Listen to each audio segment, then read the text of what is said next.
To introduce Professor Robert Brummer, professor in gastroenterology and clinical nutrition at the University of Örebro in Sweden. Robert is a gastroenterologist. He received his PhD in internal medicine in Gothenburg University. Then in 2002 he moved to Maastricht University in the Netherlands, being chair of medical nutrition and clinical dietetics. That's correct?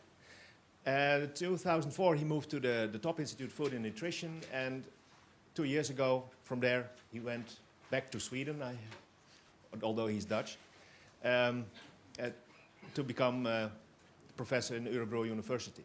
Okay, well, we are here to try also to manage the gap between industry and academics. This is, I think, one of my favorite public-private project, the bridging between Sweden and the rest of the continent.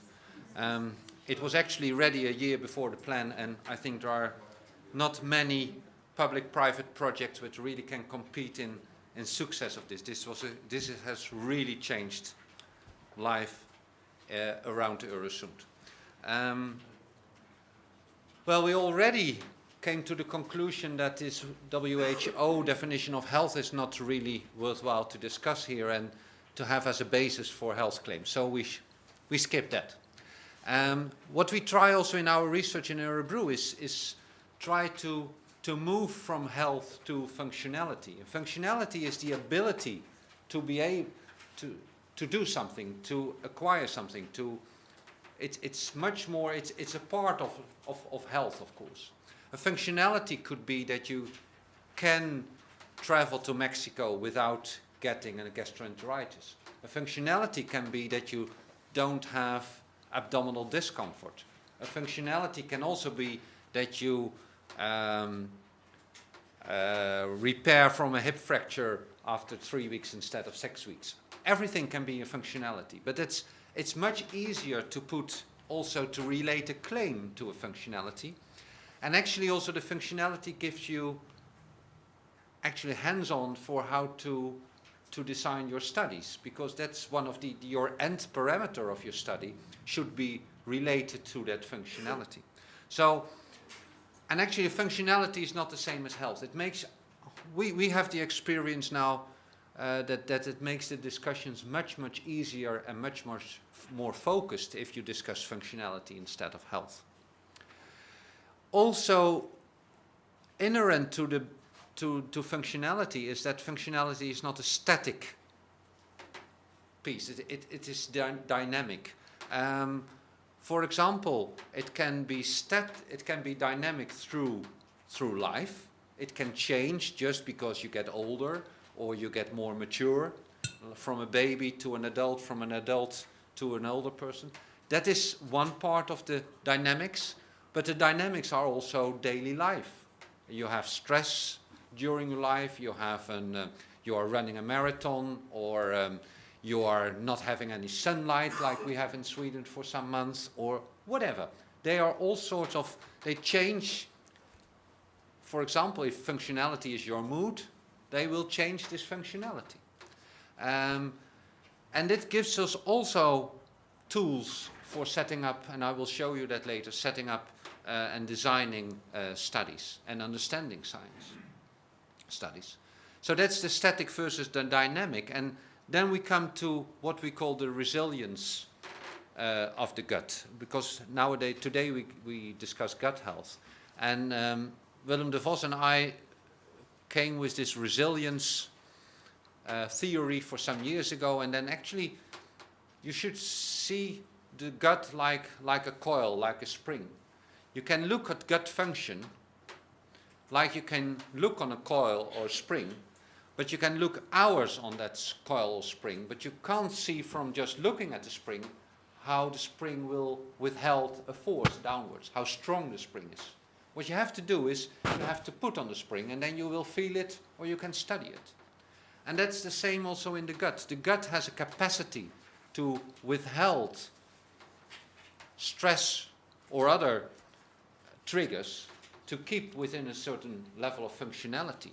And that is, of course, your mucosa, mucosal factors, there are the innate and adaptive immunity, and there is more and more on that.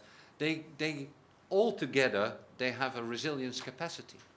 And as long as you are within this resilience capacity, there will not happen so much. As long as you go out of that, like you press the spring too much, and then it doesn't work anymore.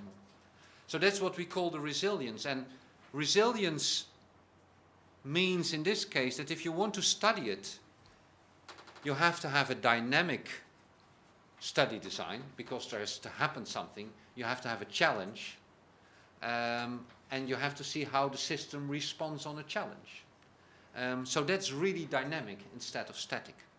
That's completely different from a lot of pharma research. You have a person with some hypertension, you give a drug, and you look whether the tension goes from 95 millimeters diastolic to 90 millimeters diastolic. That's the old static way of looking.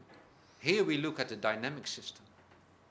And that is inherent because we are in a sort of healthy region and not in a sick region. And then we come to this adaptive capacity and response to a challenge. And I like to give you one example of that, a very simple example, and then go a little bit more philosophically as a sort of introduction to the topic.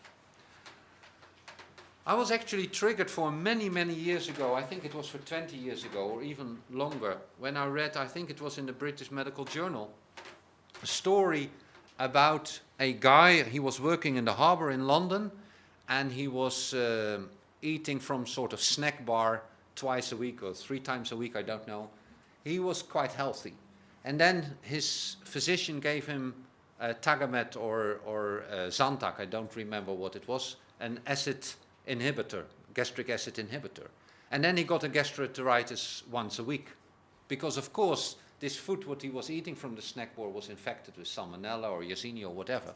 But his gastric acid was able to kill these bacteria. But after the Tagamet, he was not able. And this is exactly what we are speaking about. This was quite a healthy guy. He had this resilience capacity because of the gastric acid production. But this resilience capacity was a little bit diminished but if he would have eaten anything from the snack bar, he wouldn't have had any change in his health. Because it is the combination of the challenge, this salmonella infected hamburger or what it was. So if we take it a little bit more to a philosophical level, then we have a certain parameter of a functionality that can be, for example, colonization of bacteria, but it can also be bowel comfort, it can be anything. And we have this resilience capacity. Somewhere, if we are between these limits, we feel that we are healthy. We feel this functionality is within the acceptable limits. We will not recognize it. Somewhere here in between. And we have this resilience system which keep it within these limits in normal cases. So it keeps, this is life, this is time, and it will be somewhere here.